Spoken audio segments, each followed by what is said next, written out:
8ஆம் வகுப்பு இயல் 6 இடைச்சொல் உரிச்சொல். தமிழில் பெயர்ச்சொல், வினைச்சொல், இடைச்சொல், உரிச்சொல் என 4 வகை சொற்கள் உள்ளன என்பதை அறிவோம். இடைச்சொல்: இன்பன் வாழைப்பழத்தை விட மாம்பழத்தை தான் விரும்புவான். இத்தொடரில் இன்பன், வாழைப்பழம், மாம்பழம் ஆகியன பெயர் சொற்கள். விரும்புவான் என்பது வினைச்சொல். ஐ, விட, தான் என்பது எவ்வகை சொற்கள் தெரியுமா? இவையே இடைச்சொற்கள் ஆகும். இடைச்சொற்கள் பெயர், வினை என்னும் 2 வகை சொற்களுக்கும் முன்னாலோ பின்னாலோ இணைந்து நின்று அச்சொற்களின் பொருளை தெளிவுபடுத்தும். இவை பெரும்பாலும் இரு சொற்களுக்கு இடையே வருவதால் இவற்றை இடைச்சொற்கள் என்று அழைக்கிறோம். பெயர் சொற்கள், வினை சொற்கள் ஆகியவற்றைப் போல இடைச்சொற்கள் தமிழில் மிகுதியாக இல்லை. ஆயினும் இடைச்சொற்களே மொழி பயன்பாட்டை முழுமையாக்குகின்றன. இடைச்சொற்களின் வகைகளுள் சில: வேற்றுமை உருபுகள் ஐ, ஆல், கூ, இன், அது, கண். எடுத்துக்காட்டு: அவனை கண்டேன் ஐ, மதுரைக்கு சென்றேன் கூ. வேற்றுமை உருபுகள் எடுத்துக்காட்டு: அவனை கண்டேன் ஐ, மதுரைக்கு சென்றேன் கூ. விகுதிகள் ஏன், ஆன், ஆல், ஆர், தல் போன்றன.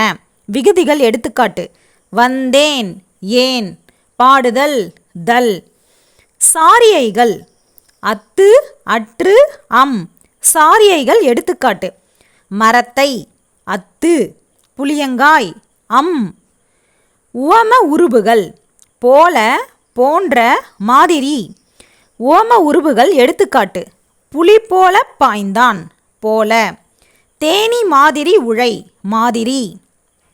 சொல்லுருபுகள் மூலம், கொண்டு, இருந்து, பற்றி, வரை. சொல்லுருபுகள் எடுத்துக்காட்டு: முற்காலத்தில் புறாக்கள் மூலம் செய்தி அனுப்பினர் மூலம். வளவன் திருக்குறளை பற்றி உரையாற்றினான் பற்றி. உரிச்சொல் பெயர்ச்சொல், வினைச்சொல் ஆகியவற்றின் தன்மையை மிகுதிப்படுத்த வருவது உரிச்சொல் ஆகும்.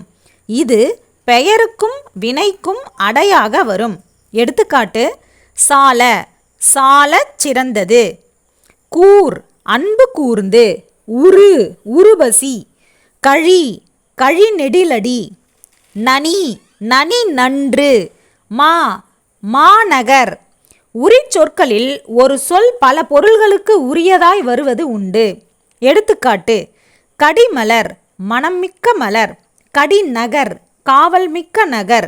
கடிவிடுதும், விரைவாக விடுவோம். கடிநுனி, கூர்மையான நுனி. மேற்கண்ட சொற்களில் கடி என்னும் ஒரே சொல் மனம், காவல், விரைவு, கூர்மை என பல பொருள் தருகிறது. உரிச்சொற்களில் பல சொற்கள் ஒரு பொருளுக்கு உரியதாய் வருவதும் உண்டு. எடுத்துக்காட்டு: உருபசி, தவச்சிறிது, நனி நன்று. மேற்கண்ட சொற்களில் உரு, தவ, நனி என்ற 3 உரிச்சொற்களும் மிகுதி என்னும் ஒரே பொருளில் வருகின்றன.